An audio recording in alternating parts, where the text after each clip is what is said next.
बचपन में, because I had a problem that I did not like fiction.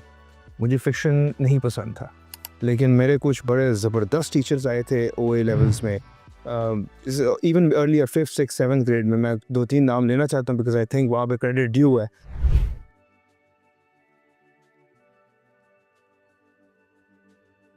Bismillahirrahmanirrahim. Dear students, Assalamu alaikum.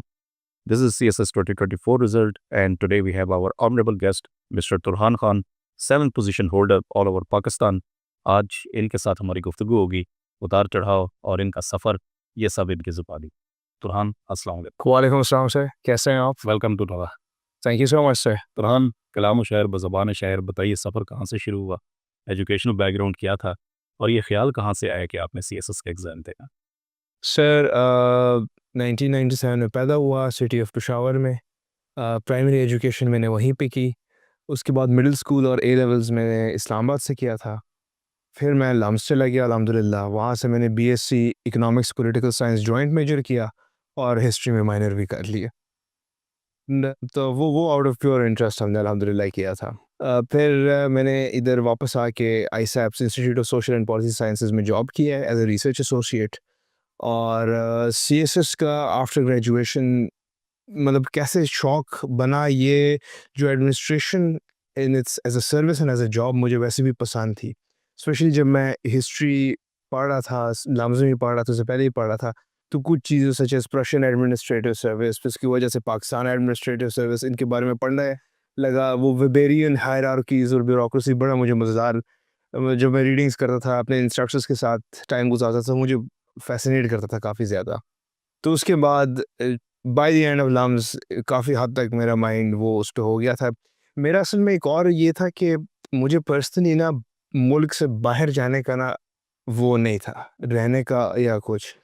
And that was a very important point, क्योंकि जब मेरे A levels हो गया अल्हम्दुलिल्लाह, ज़बरदस्त ग्रेड्स एंड सब कुछ आ गए थे, तो मुझे मैं यूएस में यूनिवर्सिटीज़ में एडमिशन्स भी हो गए थे, स्कॉलरशिप्स भी आ गई थी। तो नेचुरली दोस्त और करियर काउंसलर सब कह रहे थे कि जी तुरान, मतलब आर यू मैड कि आप नहीं जा रहे? तो लेकिन वो नेचुरली मेरा एक था, प्लस मेरे पेरेंट्स का भी था, स्पेशली माय मदर, कि वो नहीं चाहती थी कि इतनी जल्दी बाहर जाए। मुझे खुद भी रहने का इतना वो नहीं था शौक, तो फिर I opted for LUMS instead. उधर भी अल्हम्दुलिल्लाह एडमिशन हो गया था, फिर मैं लम्स चला गया। एंड तो फिर नेचुरली जब मैं bureaucracy, administrative service, I loved it. मैं मतलब मैं गेमिंग का शौकीन था। तो गेम्स के दौरान मैंने एक चीज़ अपने बारे में सीखी, बिकॉज़ आई थिंक कि गेम्स जो है ना, ये आपकी पर्सनैलिटी का एक मिरर है, आपके इंटरेस्ट का एक मिरर है, जो आपको हल्का सा शेड देती है कि व्हाट इज़ हैपनिंग इनसाइड। तो उस वक़्त मैंने रियलाइज़ किया कि मुझे स्ट्रेटेजिक गेम्स और administrative games, Sim City, Age of Empire वगैरह, इसमें बड़ा I love doing it. I could play hours and hours. तो मुझे रियलाइज़ हुआ कि this was something I wanted.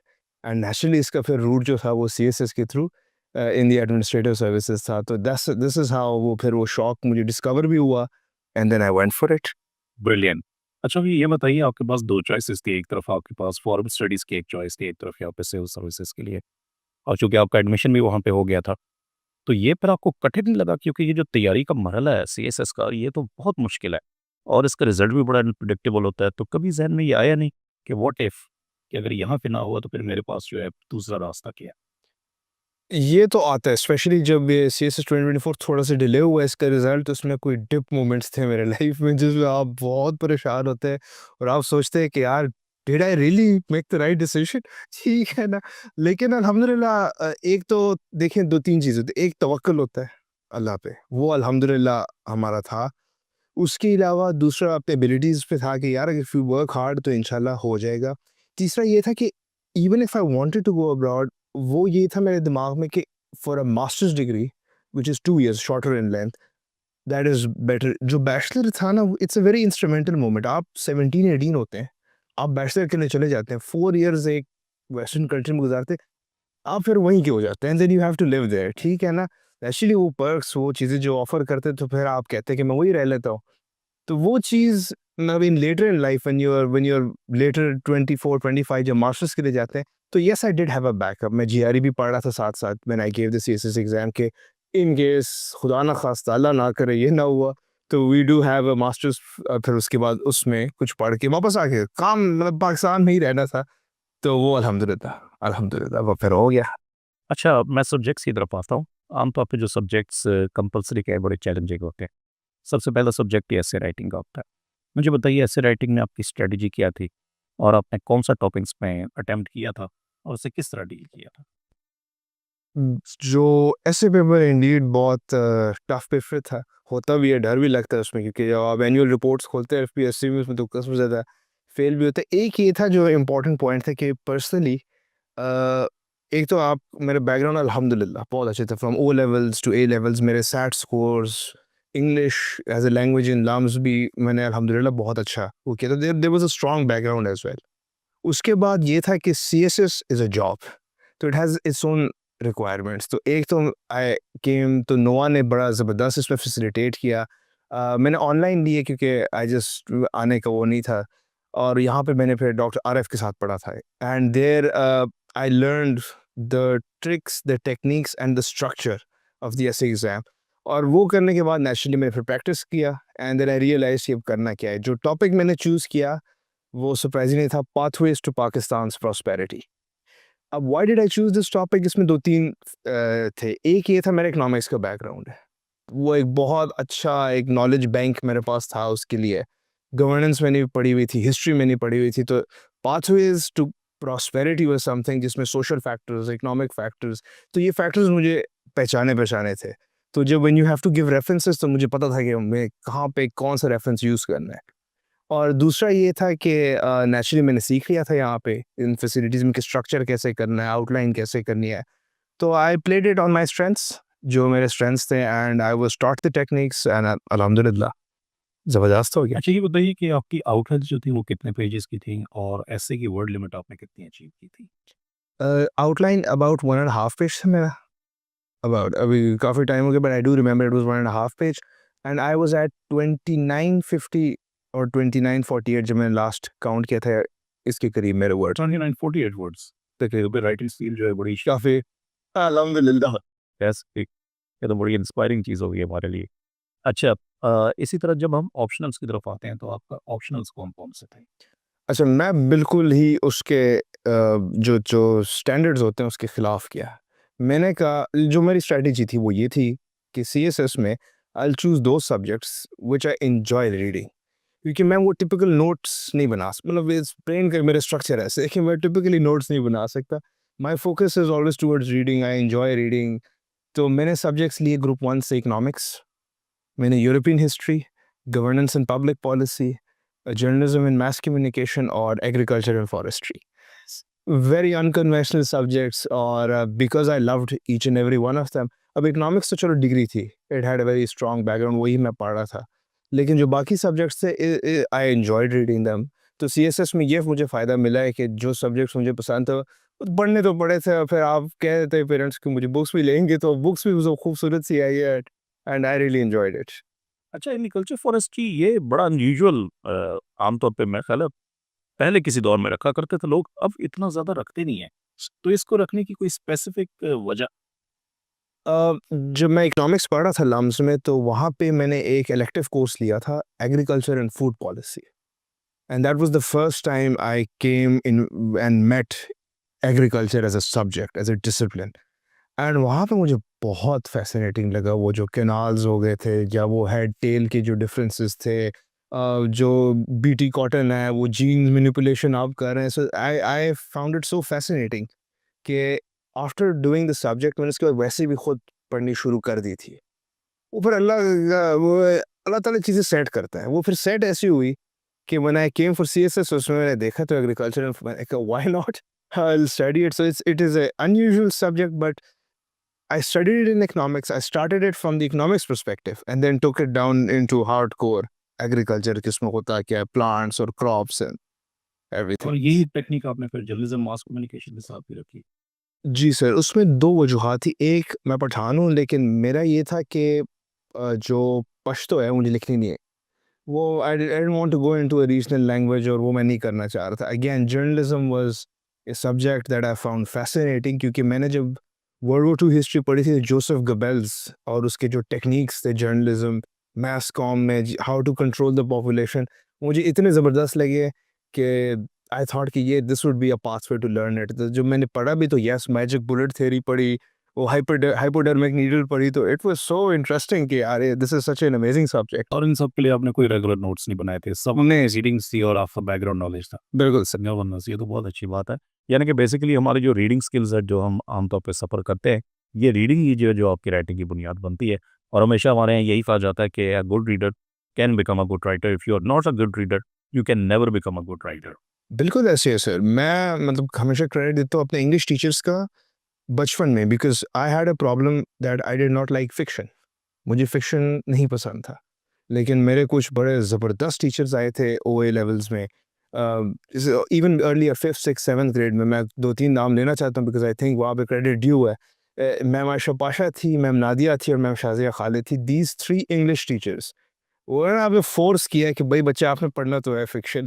तो उसमें फिर आई रेड, उस वक़्त मैंने ये डॉक्टर जेkyll मिस्टर हाइड और शेरलॉक होम्स और ये बहुत अभी भी नहीं पसंद वो type. But I read it and it made me a better reader and that made me a better writer and I still say कि ये मैं यहाँ से कनेक्ट करता हूँ कि फिर मैंने ऐसे क्यों स्पीड से भी अटेम्प्ट किया, खूबसूरती से भी अटेम्प्ट किया। ऑलमोस्ट 3000 वर्ड्स आपने लिखे हैं। पहुँचे हुए। Really surprising. तो ये फिर ये चीज़ें reading is, I think CSS के लिए reading is the most fundamental trick और द मोस्ट फंडामेंटल टूल जो इंसान को आनी चाहिए। अच्छा, इस सफ़र में डेफ़िनेटली 2024 का वैसे ही सफ़र बड़ा एक्सटेंड हो गया था। मुझे बताएँ कोई ऐसी दिलचस्प बात जो आज भी आपको जो है याद रही हो? वेल इसमें जब 1-2 जो मैंने अपने स्पीच में भी नोआ में कहा था वो ये था कि 1-2 मोमेंट्स थे जिसमें आपका मेरा जो दिल था ना वो बड़ा बैठ गया था कि ये तो पता नहीं क्या होगा, नहीं होगा। फिर कुछ मेरे दोस्त हैं उन्होंने कहा यार याद है जब तुम्हारा पर्ड्यू में एडमिशन हुआ था और तुम नहीं गए?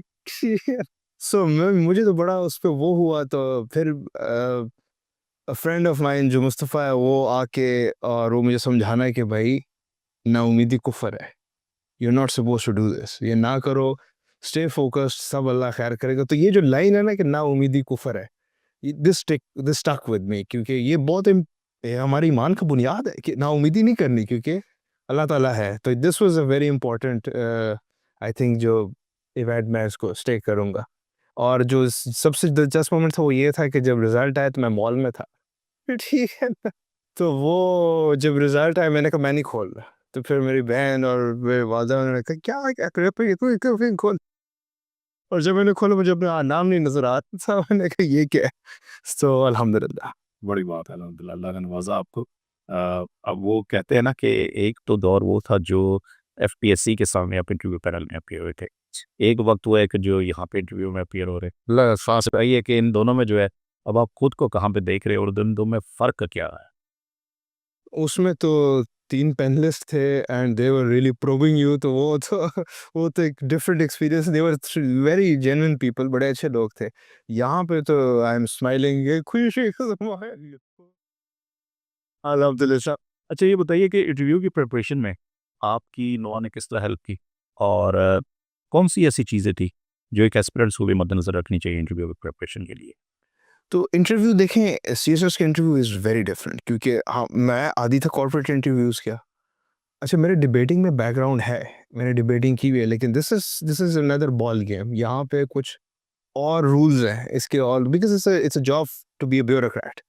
तो यहाँ पे फिर व्हेन आई केम टू नोआ तो यहाँ पे जो टीचर्स और जो सपोर्ट स्टाफ थे वर एक्सीलेंट, फैसिलिटीज़ एक्सीलेंट थे। स्पेशली जो उन्होंने शेयर किए past experiences, that really clears a picture कि नहीं इस तरह this is how things are going. और जो इम्पोर्टेंट चीज़ है वो यही है, मतलब इवन मोहम्मद अली खान साहब दे वाज साइकोलॉजिकल। अब देखिए साइकोलॉजिकल मेरे लिए बड़ा न्यू एक्सपीरियंस था। हम तो कॉर्पोरेट इंटरव्यूज़ दिए हुए, हमें क्या पता था कि साइकोलॉजिकल भी is this something is going to happen. तो just day before psychological Mohammad Ali Khan Sahab आए और उन्होंने कहा कि नहीं तुरहान बेटा आपने नहीं टेंशन लेना। तो मैंने कहा नहीं सर। तो उन्होंने कहा बिल्कुल you you have did it. तो मैंने कहा अल्हम्दुलिल्लाह।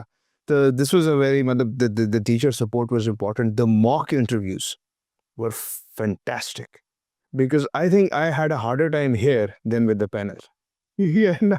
एंड इसका फ़ायदा ये हुआ है कि मतलब द कांस्टेंट जो इनका एंगेजमेंट था मेरे साथ मॉक पैनल का, वो उसने मेरे दिमाग तेज़ किया है to respond to questions under stress. This is very new, something very new कि कॉर्पोरेट में एकदम आपके ऊपर इतना स्ट्रेस नहीं रहता कोई। तो वो this help me a lot.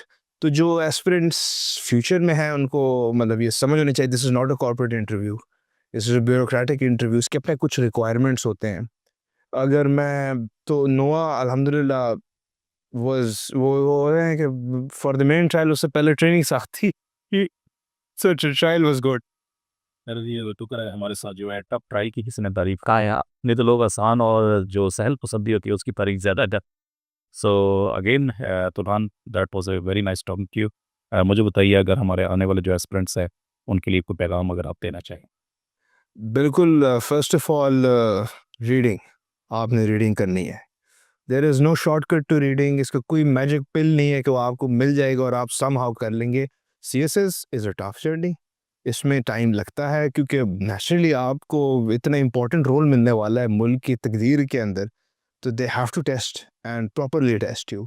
तो रीडिंग एक बड़ी इम्पॉर्टेंट हैबिट है। फिर दूसरा जो रीडिंग के बाद है वो राइटिंग है, जो नेचुरली आपको करना चाहिए। एंड तीसरा, आपके टीचर्स लाइफ में जहाँ भी थे, चाहे whether it's here at Nova, whether it's before that, they are gems, वो गोल्ड हैं। आप उनके पास जाए चाहे वो पुराने हैं चाहे अभी वाले, and they would still have something very important to tell you, जो आपके सीएसएस के इंटरव्यू में इट विल बी रेलेवेंट।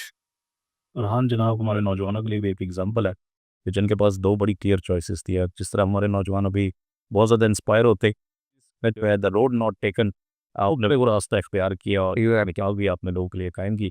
और इस पे जो है हमारे नौजवानों के लिए ये भी जो है एक ट्रस्ट एंड कॉन्फिडेंस बिल्ड हुआ है कि यहाँ पे वाकई जो है अगर कोई बंदा एफर्ट करता है और उसमें टैलेंट है तो वो पाकिस्तान में भी अपना मकाम वैसे ही बना सकता है जैसे दुनिया के किसी दूसरे कोने से बनाएगा। और डेफिनेटली यहाँ पे अब आपकी ट्रेनिंग्स भी होंगी बाहर क्योंकि अपने रिप्रेजेंट तो हमें करना ही है। तो यहाँ पे जी मैं इंटरव्यू के आखिरी जो है मौके पे पहुँचता हूँ और दुल्हन से कहूँगा कि कुछ last words for all the audience. For everyone I would like to say कि आपकी जो ज़िंदगी है, जैसे भी आपको लगता है टेंशन है, मुश्किल है, नीचे में जो आप बड़े डाउन्स लगे जब इंटरव्यू सॉरी जो रिज़ल्ट डिले थोड़ा हुआ था, लेकिन अब अगर मैं भी देखूँ लाइफ को, तो लाइफ को एक लाइन में समराइज़ किया जा सकता है, फ़बिअय्यि आलाइ रब्बिकुमा तुकज़्ज़िबान, आप अपने रब की कौन-कौन से नेमतों को छुटलाओगे। Thank you sir. Alhamdulillah. Dear audience, thank you very much. That was a wonderful session. Durhan, I must say, you speak so enthusiastically. Thank you so much, sir. Thank you so much, sir.